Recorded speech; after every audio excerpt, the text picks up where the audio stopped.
International forum for promoting homeopathy द्वारा आयोजित इस दैनिक हिंदी वेबिनार श्रृंखला में मैं डॉक्टर नेहा कक्कड़ यहाँ पर उपस्थित सभी डॉक्टर्स का हार्दिक स्वागत करती हूँ।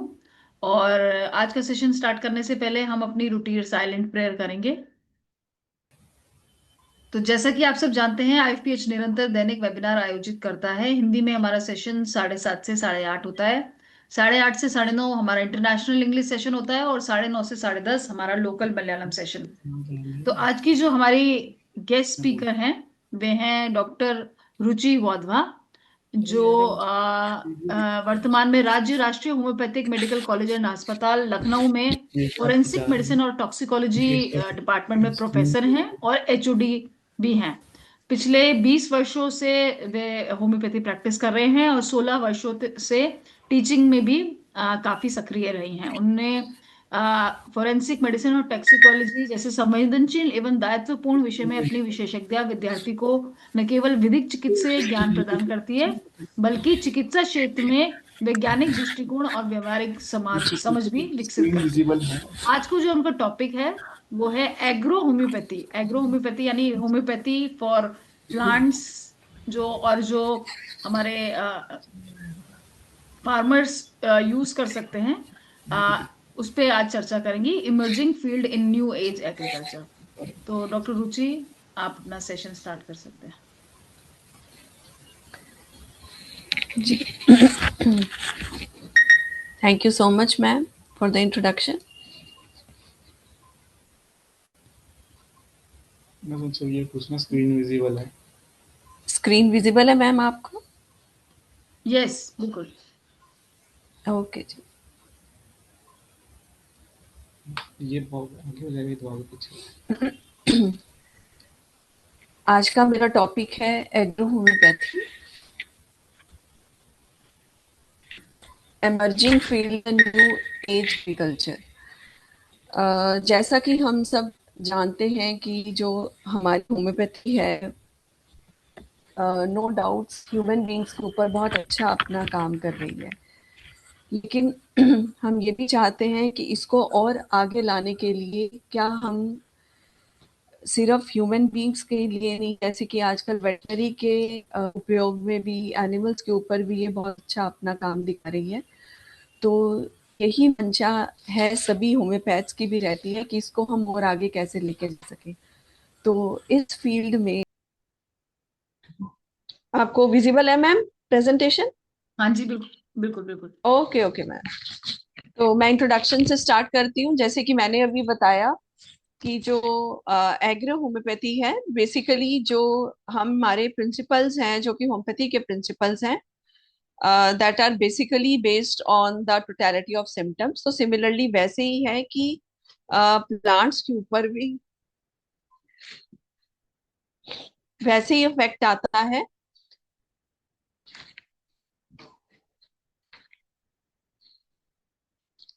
जैसे कि हम ह्यूमन बींग्स के ऊपर चाहते हैं कि डिजीज फ्री कंडीशन हो जानी चाहिए, depending upon the case taking, depending upon the totality of symptoms. तो सिमिलरली वैसे ही प्लांट्स के ऊपर भी जो बेसिकली होम्योपैथी है, that also applies the same principles, जो टोटलिटी के ऊपर बेस्ड है।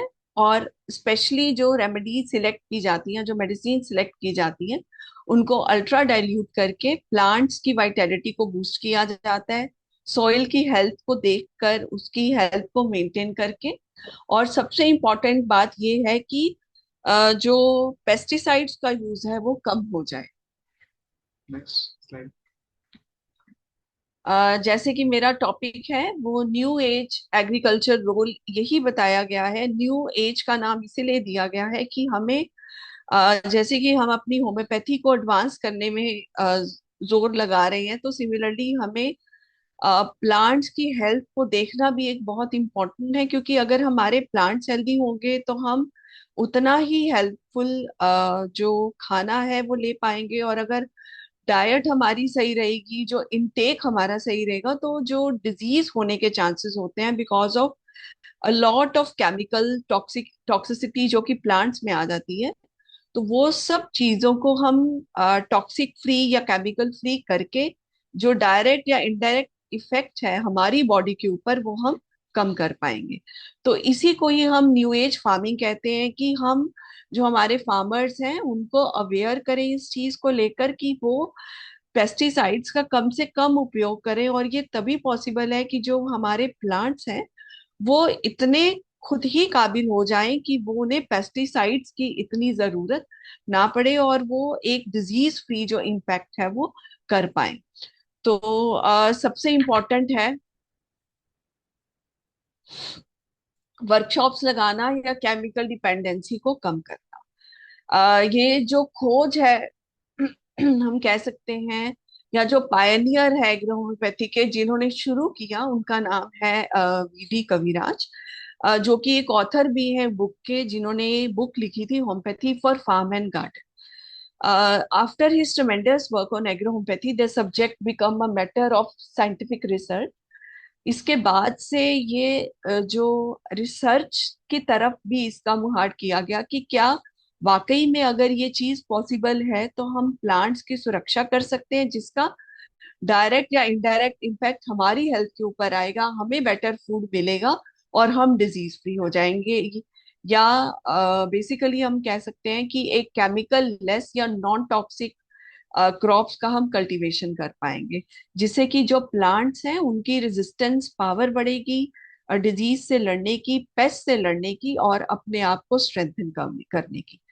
और कई सारी इसके पीछे रिसर्च स्टडीज भी हुई हैं, जिसमें कि मेडिसिन को, जैसे कि हम होम्योपैथी में भी करते हैं सक्शन के थ्रू या ट्राइचेरेशन के थ्रू उनको एनहेंस किया जाता है, तो सिमिलरली ऐसे भी हम एग्जैक्टली जैसे मेडिसिन हमारे पास आ गई तो उसको हम ऐसा नहीं कि सॉइल के ऊपर छिड़क कर देंगे, उसको हम अल्ट्रा डाइल्यूट करते हैं और फिर हम सॉइल में भी उसको डालते हैं, ताकि जो सॉइल है वो भी उसको अच्छे से अपने अंदर एब्जॉर्ब कर ले और उसका इम्पैक्ट जो है वो बहुत अच्छे से नजर आए हमें। और मेडिसिन जो है उनमें इतनी क्षमता है कि वो सॉइल में एंजाइमेटिक एक्टिविटीज को इंक्रीज कर सकती हैं, उनका शुगर कंटेंट, उनका प्रोटीन कंटेंट या उनका क्लोरीफल कंटेंट पे भी वो इम्पैक्ट ला सकती हैं। तो बेसिकली दो तरह से वो एक्ट करती हैं, जिसको हम लेकर चलते हैं कि वो इरेडिकेट करती है बायोटिक या एबायोटिक स्ट्रेसेस, इनको नाम दिया जाता है। जो बायोटिक स्ट्रेसेस है बेसिकली उसके लिए हम कह सकते हैं जो माइक्रोब्स प्लांट्स के ऊपर अफेक्ट करते हैं, या जो इंसेक्ट प्लांट्स के ऊपर अफेक्ट करते हैं, जिनकी वजह से हमें पेस्टिसाइड छिड़कने पड़ते हैं, तो वो ही नहीं होगा। कोई फंगल इन्फेक्शन प्लांट्स पे नहीं होगा। और दूसरी ये चीज है जिनको हम एबायोटिक स्ट्रेस का नाम देते हैं प्लांट्स के ऊपर, तो वो बेसिकली है कि उनमें सॉल्ट का स्ट्रेस, या जो एनवायरमेंटल स्ट्रेस आता है, बहुत ज्यादा ठंड है या कोई मेटल्स का टॉक्सिसिटी है या कोई डैमेज हो रहा है, तो वो सब चीजें जो है वो कम हो जाएं और प्लांट्स इन सब चीजों से खुद ही उभर आए। तो इसके लिए प्रॉपर मेडिसिन का सिलेक्शन बहुत ज्यादा इम्पोर्टेंट है, डोज क्या होनी चाहिए वो बहुत ज्यादा इम्पोर्टेंट है। तो ये सारी चीजों पे आज भी रिसर्चेस कामयाब से चल रही हैं। लेकिन कुछ, जैसे कि हम होम्योपैथी में भी मानते हैं कि बहुत सारी लिमिटेशंस होती हैं, वैसे ही कुछ लिमिटेशंस इसमें भी हैं कि अभी बहुत ज्यादा लार्ज स्केल पर ये सब एक्सपेरिमेंट्स होने नहीं शुरू हुए हैं। और अगर ऐसा हो जाता है या लोगों में उतना अवेयरनेस नहीं, और अगर वो भी हो जाता है तो इसका इम्पैक्ट प्लांट्स के ऊपर बहुत अच्छा रहेगा, सॉइल की फर्टिलिटी इंक्रीज होगी, और डायरेक्टली या इनडायरेक्टली जो प्लांट्स हैं उनमें जो क्षमता है फंगल इन्फेक्शन से लड़ने के लिए, या जो केमिकल फ्री एक लाइफ जीने के लिए, वो बहुत अच्छे से हैंडल वो खुद से कर पाएंगे। और सबसे इम्पोर्टेंट ये भी रहेगा कि ये बहुत ज्यादा एफिशिएंट भी हो जाएगा और कॉस्ट इफेक्टिव ऑल्टरनेटिव भी रहेगा, क्योंकि फार्मर्स के लिए पेस्टिसाइड यूज करना या फर्टिलाइजर्स को यूज करना कंपैरेटिवली बहुत ज्यादा खर्चे वाली बात है। तो अगर वो होम्योपैथिक मेडिसिन या एग्रो होम्योपैथी अपनी एग्रीकल्चर में लेकर आते हैं तो इसका इम्पैक्ट कंपैरेटिवली बहुत अच्छा रहेगा। तो एग्रो होम्योपैथी के बेनिफिट्स क्या रहेंगे कि वो सीड्स की जर्मिनेशन को बढ़ाता है, ग्रोथ में हेल्प करता है, जैसे फ्लावरिंग बहुत अच्छे से हो जाएगी, या जो उसकी कटिंग पोस्ट है वो कंपैरेटिवली अच्छी होगी। उसका पेस्टिसाइड्स नीड जो है वो कंपैरेटिवली बहुत कम हो जाएगा, अराउंड 70% जो है वो कम हो जाएगा। और जो प्लांट्स की डिजीज से लड़ने की ताकत है वो खुद ब खुद इंक्रीज हो जाएगी। इससे सॉइल की फर्टिलिटी बढ़ती है, पॉल्यूटेंट्स जो है वो डिटॉक्सिफाई हो जाते हैं, और बायोडाइवर्सिटी जो है उसको वो प्रिजर्व करके रखता है। तो ग्रीन इंडिया का जो कंसेप्ट है वो बहुत अच्छे से हम आगे लेके जा सकते हैं only on behalf of agro homeopathy. और अगर हम इमेजिन करते हैं कि हमारी फार्मिंग जो है वो विदाउट पेस्टिसाइड्स हो, तो बायोडायनेमिक फार्मर्स हमारे जो है वो एक न्यू लेवल तक, न्यू एज एग्रीकल्चर को लेके जा सकते हैं। कितना पैसा हम बचा पाएंगे, पेस्टिसाइड्स का यूज कम हो जाएगा, क्रॉप की यील्ड इंक्रीज हो जाएगी। तो ये ग्लोबली इसके बेनिफिट्स भी कंपैरेटिवली बहुत ज्यादा होंगे। तो सिमिलरली जैसे मैंने पहले भी बताया कि जो प्रिंसिपल्स हैं वो ऑलमोस्ट सिमिलरली वही रहते हैं जो मेडिसिन का इफेक्ट रहता है, जो कि हम होम्योपैथी में पढ़ते हैं, ह्यूमन बींग्स पे पढ़ते हैं, कि late life be cured by the life. तो सिमिलरली इसमें भी हम पता कैसे करेंगे कि प्लांट को कौन सी मेडिसिन चाहिए, रूट्स को कौन सी मेडिसिन चाहिए। तो जो सिम्टम प्लांट्स के हमें नजर आ रहे हैं, जो देखने को मिल रहे हैं, उन सबको हम इकट्ठा करते हैं, हम अपनी सेंसेस को स्ट्रॉन्ग करते हैं। एक कीन ऑब्जर्वर का होना इसमें बहुत ज्यादा जरूरी है। तो एक एग्रो इकोसिस्टम हम डेवलप कर सकते हैं, यूनिफाइड होलन ऑफ प्लांट्स हम बना सकते हैं, सॉयल एनवायरनमेंट, इन सबको हम बैलेंस कर सकते हैं, जिसका डायरेक्ट इम्पैक्ट जो है वो सॉइल की ग्रोथ को एनहेंस करता है। तो ये एप्लीकेशंस हैं, हम क्या क्या कर सकते हैं। हम सीड को ट्रीटमेंट दे सकते हैं, हम जर्मिनेशन या ग्रोथ को इम्प्रूव कर सकते हैं, पेस्ट को कंट्रोल कर सकते हैं, डिजीज को मैनेज कर सकते हैं, स्ट्रेस को मैनेज कर सकते हैं। जैसे दो तरह के स्ट्रेस मैंने आपको बताया, बायोटिक और एबायोटिक है। सॉइल को इम्प्रूव कर सकते हैं, और हम क्रॉप की यील्ड को बढ़ा सकते हैं। तो ये एक एक करके मैं थोड़ा जल्दी इनको डिस्क्राइब करूंगी। सीड के ट्रीटमेंट में यह है कि हम जब हम किसी प्लांट को बोते हैं या उसके अभी उगाते हैं हम उसको, तभी हम होम्योपैथिक मेडिसिन से सीड्स को सोक कर सकते हैं। तो इससे क्या होगा, सीड्स की ग्रोथ जल्दी होती है, उनमें कोई दिक्कत नहीं आती, और उनका जो रेजिस्टेंस है डिजीज के प्रति वो बढ़ जाता है। तो इसका रिजल्ट क्या निकलता है, और एक हेल्दी और यूनिफॉर्म क्रॉप की ग्रोथ होती है शुरुआत से, उसमें बहुत ज्यादा समय जाया नहीं होता है। नेक्स्ट पॉइंट है कि आप जर्मिनेशन को या उसकी ग्रोथ को कैसे बढ़ा सकते हैं। तो प्लांट का वाइटैलिटी भी बढ़ाना, उसकी लाइफ एनर्जी को सेव करना है। तो इससे क्या होता है कि जो सीड है वो बहुत जल्दी स्प्राउट होता है, वहां से बहुत जल्दी प्लांट की ग्रोथ होनी शुरू होती है। उसके रूट्स जो है कंपैरेटिवली वो स्ट्रांगली डेवलप करते हैं, और न्यूट्रिएंट्स जो हम बाहर से कुछ भी सॉइल में डालते हैं उसका एब्जॉर्प्शन रेट भी कंपैरेटिवली बहुत ज्यादा बेटर हो जाता है। तो रिजल्ट क्या निकलता है, प्लांट जो है वो स्ट्रोंगर रहते हैं, और उनका सर्वाइवल रेट भी कंपैरेटिवली ज्यादा होता है। नेक्स्ट इम्पॉर्टेंट है, पेस्ट के कंट्रोल में हेल्प करता है। जैसे कोई भी एफाइड्स हैं या कैटरपिलर लग जाते हैं, या आपने देखा होगा, एक बहुत ही कॉमन एग्जांपल मैं बताती हूँ, जैसे कड़ी पत्ता है।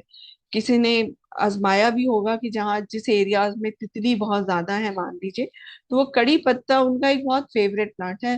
बिल्कुल तितली आके वहां पे बैठेगी, अपना कैटरपिलर ड्रॉप करती है, और वो पूरा का पूरा कड़ी पत्ता जो है आपको पता ही नहीं चलेगा, कुछ दिनों के अंदर पूरा डैमेज हो जाता है। तो ये क्या कर रहा है कि आपको जो आपका बेसिक नीड था उस मीठे नीम को खाने का, वो डिस्ट्रॉय होगा, क्योंकि आपको मिला ही नहीं है। वो सारा किसने खा लिया, उसके कैटरपिलर ने। तो जब हम होम्योपैथिक मेडिसिन वहां पे अप्लाई कर देते हैं, उसके रूट्स में डाल देते हैं, तो वो जो कैटरपिलर है वो उसको जो है वो खा नहीं पाएगा, और आपके यूज में वो मीठा नीम 100% आएगा। और हम उसके डिजीज को मैनेज कर सकते हैं, लाइक इन्फेक्शंस बहुत कम होती हैं प्लांट्स पे, लीफी स्पॉट्स, कोई वाइट स्पॉट्स वो बहुत कम होते हैं, रूट्स के ऊपर कोई भी डिजीज नहीं रखता, तो वो हेल्दियर रहते हैं, ये रिजल्ट निकलता है। और सबसे इम्पोर्टेंट है कि जितने क्रॉप्स आपने या जितने सीडलिंग्स लगाए थे, उतने ही क्रॉप्स जो है वो बाहर आते हैं, उतनी ही क्रॉप्स की जो यील्डिंग है वो बढ़ती है, फ्लावरिंग अच्छी होती है, फ्रूट्स अच्छा होता है, क्रॉप का साइज अच्छा होता है। तो यानी कि ओवरऑल जो प्रोडक्टिविटी है क्रॉप्स की वो एनहेंस होती है। तो रिजल्ट क्या है, एग्रो होम्योपैथी यूज करने से आपका क्रॉप का जो यील्ड है वो हायर होता है, और आपकी जो क्वालिटी है और जो क्वांटिटी है, हम यही बोल सकते हैं कि वो बढ़कर आती है। कहीं भी कोई नुकसान प्लांट को नहीं पहुंचता। और सॉइल भी इम्प्रूव होती है। आप जितने फर्टिलाइजर्स आपको पहले नीड था कि सॉइल को एनहेंस करना, वो आपको इतना नीड नहीं पड़ता। कि जो रेमेडी आपने यूज की है या जो सुपर डाइल्यूटेड आपने मेडिसिन यूज की है, वो उसके माइक्रोबियल एक्टिविटी को बढ़ाता है, उसकी फर्टिलिटी को बढ़ाता है, और उसके न्यूट्रिएंट्स को बैलेंस करता है, जिससे कि लॉन्ग टर्म सॉइल की वाइटैलिटी को आप इंक्रीज करते हैं। स्ट्रेस को मैनेज करने में बहुत हेल्प करता है, स्पेशली द एनवायरमेंटल स्ट्रेस, जो कि हम एबायोटिक स्ट्रेस लेके चलते हैं, जिसमें कोई कोल्ड का एनवायरनमेंट बहुत ज्यादा था या हीट का एनवायरनमेंट बहुत ज्यादा। आप देखेंगे जब बहुत ज्यादा धूप निकलती है, जैसे कि जो ट्रॉपिकल एरियाज हैं बेसिकली, जहाँ ठंड भी बहुत ज्यादा है, गर्मी बहुत ज्यादा, तो वो प्लांट्स उतना झेल नहीं पाता। तो जब हम ये रेमेडीज यूज करते हैं, होम्योपैथी यूज करते हैं, तो प्लांट्स में लड़ने की जो ताकत है, जो सन के या हीट का जो स्ट्रेस पड़ता है प्लांट पे, वो पूरा श्रिंक हो जाता है। तो वो उसमें नहीं होगा। बहुत ज्यादा ठंडी आ रही है, जैसे तुलसी का पौधा हम देखते हैं कि पूरा मुरझा जाता है सर्दी के मौसम में। तो आप ये आजमा के देखिए कि जब आप मेडिसिन यूज करते हैं अल्ट्रा डाइल्यूटेड फॉर्म में, तो उसका जो कंपैरेटिवली रेट है, वो जो स्ट्रेस को बियर करने की पावर है, वो बढ़ जाती है।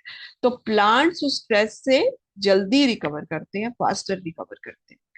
तो ये एडवांटेजेस हैं कि वो इको फ्रेंडली या एनवायरनमेंट सेफ बनाने में हेल्प करता है, सॉइल को, वाटर को, एयर को मेडिसिन पोल्यूट होने से बचाती है। जो कि केमिकल फर्टिलाइजर या पेस्टिसाइड्स का काम है, वो बिल्कुल उसके ऑपोजिट चलती है। तो जो बेनिफिशियल इफेक्ट है, कई अर्थवॉर्म्स इंपॉर्टेंट होते हैं, कई बीज इंपॉर्टेंट होते हैं, तो वो उनको प्रोटेक्ट करते हैं। तो ओवरऑल अगर हम लेके चलते हैं, वो एक इकोलॉजिकल बैलेंस को मेंटेन करके रखते हैं। नॉन टॉक्सिक एंड सेफ है। सबसे इम्पोर्टेंट बात फार्मर्स के लिए इम्पोर्टेंट है कि उनका पैसा बचता है, कॉस्ट इफेक्टिव है, बहुत ज्यादा मेहनत नहीं लगती है। और कंज्यूमर्स जो कि हम हैं, जो आप प्लांट का जो पौधा से फ्रूट निकलता है, जो आप सब लोग खाते हैं, उससे आप जो पेस्टिसाइड्स वाला फूड लेते हैं, तो कई तरह की बीमारी आजकल हो रही है, तो उससे भी हम बच सकते हैं। और एनिमल्स भी के साथ भी हम यही कह सकते हैं। तो कोई रिस्क नहीं है, आपको कोई केमिकल पॉइजनिंग नहीं होगा, आपको कोई फूड कंटेमिनेशन नहीं होगा। तो that will produce a safer and healthier food. So ये बहुत बहुत इंपॉर्टेंट यूज है, रिजल्ट है नॉन टॉक्सिक या केमिकल फ्री एग्रो होम्योपैथी करने से। कॉस्ट इफेक्टिव भी है, जैसे मैंने आपको बताया, क्योंकि फर्टिलाइजर्स बहुत ज्यादा महंगे हैं। जो छोटे छोटे फार्मर्स हैं या बहुत ज्यादा अफोर्ड नहीं कर सकते, तो जो इनका इन्वेस्टमेंट भी बहुत ज्यादा नहीं है, तो उनके लिए एक बहुत अच्छा गुड रिटर्न। और वो तो है ही, अगर सॉइल की हेल्थ इंप्रूव करती है मेडिसिन, तभी तो हेल्प कर रही है ना वो उसकी उसको गुड एब्जॉर्प्शन ऑफ न्यूट्रिएंट्स करने में। तो ये सब काम कर रहा है। उसकी फर्टिलिटी को हम बढ़ा रहे हैं, माइक्रो ऑर्गेनिजम्स जो कि चाहिए उसकी ग्रोथ के लिए, उसमें हेल्प कर रहा है। सॉइल डिग्रेड नहीं हो रही केमिकल से। तो लॉन्ग टर्म सॉइल की सस्टेनेबिलिटी जो है वो सही रहती है, प्लांट की इम्यूनिटी बढ़ रही है, आप उसकी वाइटैलिटी को इंक्रीज कर रहे हो, यानी कि उसकी जो सेल्फ हीलिंग एबिलिटीज है, आप उसको बढ़ा रहे हैं। तो उसके पास पेस्ट से लड़ने की ताकत है, उसके पास डिजीज से लड़ने की ताकत है, उसके पास एनवायरमेंटल स्ट्रेस से लड़ने की ताकत है। जब वो तीन ताकत आ गई उसके पास लड़ने की, प्लांट के पास पेस्ट से लड़ने की ताकत, डिजीज से लड़ने की ताकत और एनवायरमेंट से लड़ने की ताकत, चाहे वो बहुत ज्यादा ठंडियां हैं, बहुत ज्यादा गर्मियां हैं, तो एक स्ट्रोंगर और हेल्दियर क्रॉप मिलता है। तो इनडायरेक्टली आप अगर एक अच्छा हेल्दियर क्रॉप खा रहे हैं, तो आपको भी डिजीज नहीं होगा। तो इनडायरेक्टली कहीं ना कहीं एग्रो होम्योपैथी करके हम हमारे लिए भी एक बहुत अच्छा हेल्दी लाइफस्टाइल मेंटेन कर सकते हैं, क्योंकि हमारे खाने में कोई केमिकल रेजिड्यू नहीं रहेगा। So crops grown using the agro homoeopathy, they are free from the harmful pesticide residues. So जिसकी वजह से एक ऑर्गेनिक फार्मिंग हम प्रैक्टिस कर सकते हैं, तो that obviously will be a better for human health.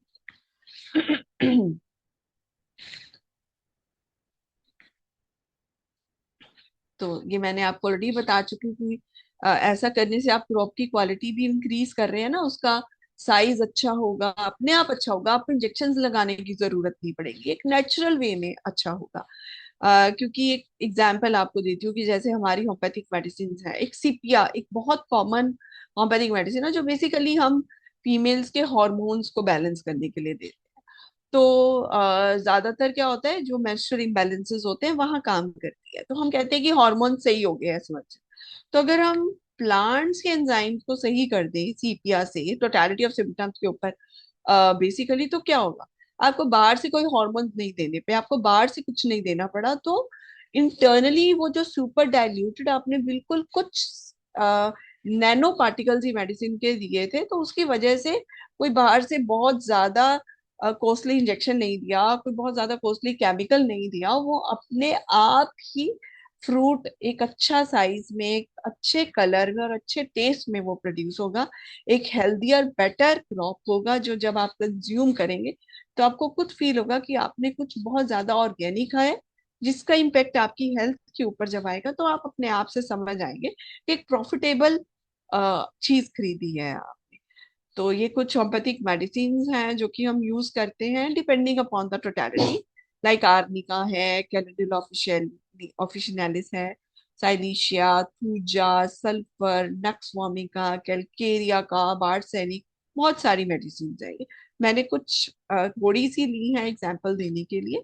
जैसे आर्निका है, तो बेसिकली हम कहाँ यूज करते हैं, होम्योपैथी में भी हम देखते हैं, ह्यूमंस के ऊपर भी हम देखते हैं कि आर्निका हम तब यूज करते हैं जब कहीं इंजरी हो जाती है, राइट।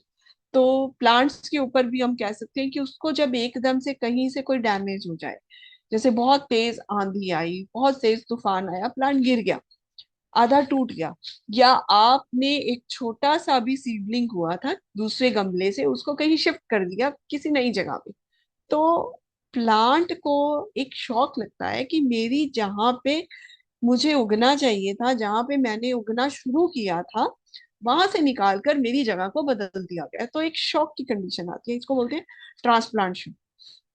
या उसको कोई इंजरी हो जाए, कोई हेल से, कोई स्ट्रॉम से, तो उसको रिकवर करने के लिए अगर हम arnica Montana highly diluted form में हम सॉइल में दे देते हैं, तो प्लांट इस स्ट्रेस से, इस शॉक से या इस इंजरी से बहुत जल्दी रिकवर करता है, उसकी हीलिंग जल्दी होती है। और उसका शॉक जो है कि मैं अपनी जगह से अलग हो गया, आप नई जगह पे उसको ट्रांसप्लांट कर रहे हो, तो लाइक नर्सरी से फील्ड में जा रहा है, ठीक है, तो वो जल्दी ग्रो करता है, एनहेंस करता है, तो आदमी का इसमें बहुत अच्छा काम करती है। नेक्स्ट एक एग्जांपल हम ले सकते हैं कैलेंडुला ऑफिशिनालिस का। जैसे प्लांट, ये भी इंजरीज में भी काम होता है होम्योपैथिकली।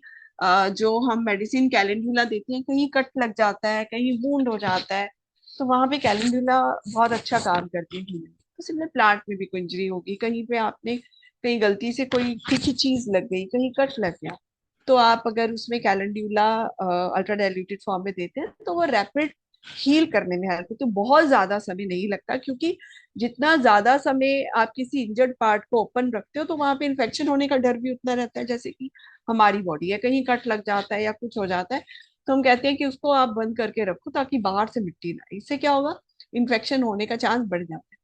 तो सिमिलरली प्लांट्स के साथ भी ऐसे ही है। तो हम जब उनके कट पे, वूंड पे ये सब चीजें देते हैं तो उनका हीलिंग कंपैरेटिवली जल्दी होता है। ऐसे ही एक रेमेडी है साइलीशिया, वो भी कहीं पस डल जाती है, हम पुअर रूट जैसे ह्यूमन बींग में स्पेशली देते हैं, ठीक है।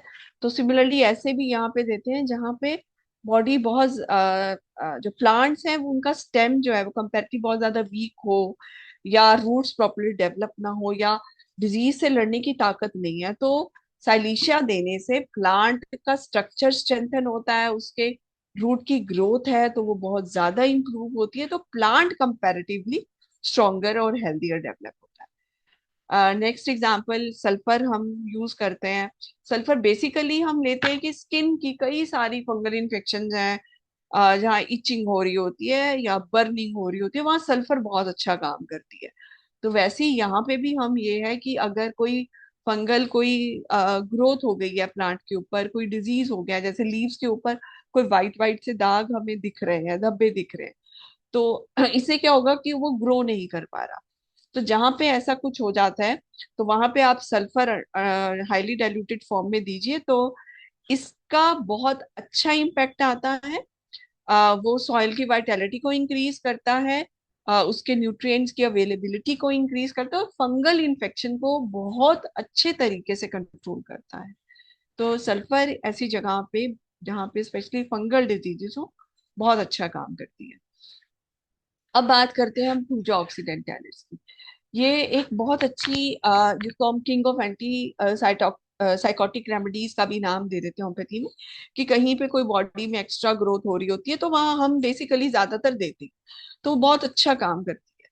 तो यहाँ पे भी जब हम देखते हैं कि कई बार कहीं प्लांट के साथ कुछ एबनॉर्मल कोई ग्रोथ हो रही है, तो वहां पे अगर आप ट्राई करेंगे टूजा ऑक्सीडेंटालिस को देना तो बहुत अच्छे से वो काम करती है। वहां पे फंगल इन्फेक्शंस में भी हम इसको दे सकते हैं, वायरल प्लांट डिजीजेस में भी हम दे सकते हैं, क्योंकि आज का जो टाइम है वो सिर्फ जैसे कि पहले हम देखते थे कि एंटी सॉरिक पे चलता था, सिर्फ सोरिक पे चलता, तो आजकल आपको बहुत कम कोई ऐसा मिलेगा जो सिर्फ एंटी सॉरिक रेमेडी काम करती है, क्योंकि आजकल मिक्स्ड मियाज्मेटिक हो गए हैं सभी हम कह सकते हैं डिजीज इतने ज्यादा बढ़ गए हैं कि आपको एक सिंगल मियाज्म कभी नहीं मिलेगा। You would have some symptoms of syphilitic miasm, some symptoms of psychotic miasm, तो कुछ हो सकता है सोरिक मियाज्म वाले भी हों, तो तीनों जो हैं वो अपने सिम्टम्स को शो कर सकते हैं, तो जिसके भी यहाँ पे फिर हम एक रेमेडी को चूज करते हैं। तो सिमिलरली ऐसे भी है कि फंगल इन्फेक्शन भी हो रहा है, कोई एबनॉर्मल ग्रोथ भी हो रही है, तो जब हम एक टोटलिटी इकट्ठी करते हैं तो हमें लगता है कि नहीं, यहाँ पे अगर हम दूजा देंगे तो वो बहुत अच्छे से काम करेंगे। तो इसमें भी हम कह सकते हैं कि फ्रूट्स या कोई वेजिटेबल की जो प्लांट्स हैं उनकी ग्रोथ को एनहेंस करते हैं, तो बहुत अच्छे से क्रॉप की यील्ड जो होती है। फिर एकोनाइट हम दे सकते हैं। कई बार एनवायरमेंटल स्ट्रेस बहुत ज्यादा होता है, जैसे कि कोल्ड का बहुत ज्यादा इम्पेक्ट आता है, प्लांट एकदम से मुरझा जाता है, या सन बहुत तेज थी, आज हीट बहुत ज्यादा थी, जून का महीना है, गर्मी बहुत ज्यादा पड़ रही है, तो प्लांट्स बिल्कुल झुलस गया है गर्मी के कारण, हीट का शॉक लग गया उसको, या चिल का फ्रॉस्ट से डैमेज हो गया है, तो वहां पे एकोनाइट अगर हम यूज करते हैं तो बहुत अच्छे से काम करती है। तो वो जो सडन एक चेंज आता है कंडीशन में, क्योंकि ज्यादातर हम एकोनाइट कहाँ देखते हैं, एक्यूट कंडीशंस में हम लेके चलते हैं होम्योपैथिकली। एक्यूट कंडीशंस में बेसिकली हमारा एकदम से क्लिक करता है माइंड की ठीक है हम एको देख के देखते हैं, एकोनाइट देख के देखते हैं। तो सिमिलरली इसमें भी है कि सडन चेंज अगर एकदम से आता है, एकदम से हीट हुआ, मौसम में गर्मी बहुत ज्यादा आ गई, कल तक तो अच्छा था प्लांट, सुबह तक अच्छा था, शाम तक आते आते मुरझा गया, तो सडन चेंज आपने देखा ठंडे मौसम से या गर्मी के मौसम, तब आप एकोनाइट नेपलेस का हाईली डाइल्यूटेड फॉर्म में देखें, इसका बहुत जल्दी आपको अफेक्ट जो है वो नजर आएगा कि क्रॉप जो है वो वाकई अपनी जो ओरिजिनल उसकी स्टेज थी उसमें वो वापस लौट कर आ रहा है। नेट्रम्यूर बहुत अच्छी मेडिसिन है होम्योपैथी के लिए। हम देखते हैं कि सॉल्ट से बनती है, तो जहाँ पे सेलाइन की दिक्कत है, सॉल्ट का स्ट्रेस बहुत ज्यादा हो, तो वहां पे हम देते हैं, ह्यूमन बींग्स में भी हम देते हैं। तो नेट्रम्यूर कहीं बहुत ज्यादा ड्राउट का स्ट्रेस आ गया, सैलिनिटी की कोई प्रॉब्लम्स आ रही है, ऑस्मोटिक चेंजेस बहुत ज्यादा आ रहे हैं, तो वहां पे अगर आप देख रहे हैं मतलब पानी की ऐसे एरियाज में जहाँ पानी की बहुत ज्यादा कमी है बेसिकली, ये एग्जांपल हम ले सकते हैं जहाँ पे या सेलेनाइट सेलेनिटी बहुत ज्यादा है, प्लांट बियर नहीं कर पा रहा, तो जहाँ आप देख रहे हैं कि जिसकी वजह से पानी कम होने की वजह से, सॉल्ट का कंटेंट ज्यादा होने की वजह से प्लांट की ग्रोथ पे इम्पेक्ट आ रहा है, तो ऐसे एरियाज में आप अगर नेट्रम म्यूर को हाईली डाइल्यूट करके सॉइल में देते हैं तो जो टॉलरेट करने की क्षमता है प्लांट्स की कि पानी कम है, पानी डेफिशिएंट है, तो वो अपने आप उस चीज से उभर आता है, क्योंकि वो जो बैलेंस है मॉइस्चर को बैलेंस करने का, वो उसको कंपैरेटिवली इंप्रूव करता है, तो इसकी ग्रोथ पे इम्पेक्ट नहीं आता। जो सॉइल की जो एल्केलिजी है या जो सॉइल का जो पीएच बैलेंस है, वो जो नेचुरल मेडिसिन है वो उसको मेंटेन करके रखता है। नक्स वॉमी का एक और मेडिसिन है जो बहुत अच्छा काम करती है, प्लांट की ग्रोथ को इंक्रीज करती है। जैसे आपने देखा होगा जो नक्स वोमिका है, बेसिकली हम वहां देते हैं जहां पर किसी ने बहुत ज्यादा कोई मेडिसिन खा ली है, बहुत ज्यादा कोई टॉक्सिसिटी हो गया है, चाहे वो एलोपैथिक दवाइयाँ खूब खा ली हो या होम्योपैथिक दवाइयाँ खूब खा ली हैं, जहाँ पे टॉक्सिक इफेक्ट जो है वो किसी मेडिसिन से हुआ, तो हम कहते हैं ठीक है नक्स वोमिका ले लीजिए, वो एक एंटीबायोटिक का काम करती है कि जो पुराना मेडिसिन का इफेक्ट है वो बॉडी से चला जाए। तो सिमिलरली नक्स वोमिका हम उन प्लांट्स के लिए स्पेशली दे सकते हैं जो कि जिन फार्मर्स ने ओवर फर्टिलाइजर्स जो यूज किए हो, ओवर पेस्टिसाइड यूज करके अपने प्लांट्स को बहुत ज्यादा पहले से ही खराब कर दिया गया, तो आप नक्स फॉर्मिका यूज करके देखिए, जो एक केमिकल स्ट्रेस है प्लांट्स के ऊपर वो बहुत ज्यादा कम हो जाता है। प्लांट्स की जो ग्रोथ थी वो पुअर हो गई थी बिकॉज ऑफ दैट पेस्टिसाइड्स या केमिकल स्ट्रेस, वो बहुत ज्यादा कम हो जाएगा। तो जो प्लांट्स का या जो सॉइल का न्यूट्रिएंट लेवल है या उसका जो नेचुरल बैलेंस है या जो उसका पीएच लेवल है वो उसको रिस्टोर करता है। तो जो फील्ड्स हैं वो जो प्रीवियसली एक्सपोज्ड थे फर्टिलाइजर से या केमिकल से, अब वो उनकी टॉक्सिसिटी का जो लेवल है वो कंपैरेटिवली बहुत ज्यादा कम हो जाएगा। तो ऐसे ही मेडिसिन है कार्बो वेजिटेबली से है, जो कि हम होम्योपैथी में ह्यूमन बींग्स के ऊपर जब देते हैं तो हम देखते हैं जहाँ पे एकदम से साइनोस्ड स्किन लग रही है, ऑक्सीजन की कमी हो गई है, सांस नहीं आ रहा, किसी को सफोकेशन वाली फीलिंग होती है, तो हम कहते हैं कार्बोवेज लेके देखिए। तो सेम तरह के सिम्टम्स अगर हमें प्लांट में कहीं देखने को मिल रहे हैं, प्लांट बहुत ज्यादा वीक है, ग्रो नहीं कर पा रहा है, उसका एरेशन सॉइल का प्रॉपरली नहीं है, तो जो रूट्स हैं वो आपको लग रहा है कि सफोकेटेड हो रहे हैं, जो प्रॉपर एक गैशियस एक्सचेंज है वो प्रॉपर नहीं हो पा रहा है, कहीं ना कहीं कोई दिक्कत आ रही है, तो हाईली डाइल्यूटेड कार्बो वेजिटेबल्स की फॉर्म में जब आप देखेंगे तो जो उसका ऑक्सीजन का यूटिलाइजेशन है वो अच्छे से होना शुरू हो जाएगा। जो वीक हो रहे थे प्लांट या जो ड्राई हो रहे थे, जो झड़ रहे थे, मर रहे थे, वो भी एकदम से रिवाइव होना शुरू हो जाएंगे। तो बहुत अच्छा डॉक्टर जी जी जी डॉक्टर मैम। रुचि, बस लास्ट का 1 मिनट हाँ बचा है मैम। ओके ओके ठीक है जी। तो इसके लिए कार्बो वेजिटेबल्स टेबिलिस के लिए हम एक प्लांट रिवाइवर का नाम दे सकते हैं अपनी एग्रो होम्योपैथिक प्रैक्टिसेस में। सो कई सारी और मेडिसिन हैं जैसे कैलकेरिया काम है, तो ये केस मैंने दिया था, जो कि एक रिसर्च किया गया था जिसमें कि एक क्रॉप का लिया गया था क्राइजेंथेनम नाम का, जिसको एनवायरमेंटल स्ट्रेस हो गया था, लाइक हीट का इफेक्ट बहुत ज्यादा हो गया, तो CPR 30 दी गई थी, हाईली डाइल्यूटेड फॉर्म में कर गई थी, तो उसका इम्पैक्ट इतना अच्छा आया कि जो स्प्रे किया गया, वीकली स्प्रे किया गया था सीपिया से 3 हफ्तों तक, तो उसकी जो ग्रोथ थी 10 दिन के अंदर अंदर जो है वो हमें दिखनी शुरू हो गई थी। तो ये बहुत अच्छा एक एक्सपेरिमेंट था जो किया गया था और जिसका इम्पैक्ट जो है वो देखने को भी मिला था। तो ये कई सारी मेडिसिन हैं जैसे हम दे सकते हैं, कोई बैक्टीरिया की ग्रोथ है तो जैसे एको है, बेलाडोना है, ओवर फर्टिलाइजेशन है, फंगल ग्रोथ हो गई है, इंजरी हो गई है, तो ये भी मैंने आपको बताया, ये कुछ और रेमेडीज हैं जो बहुत अच्छे से काम करती हैं।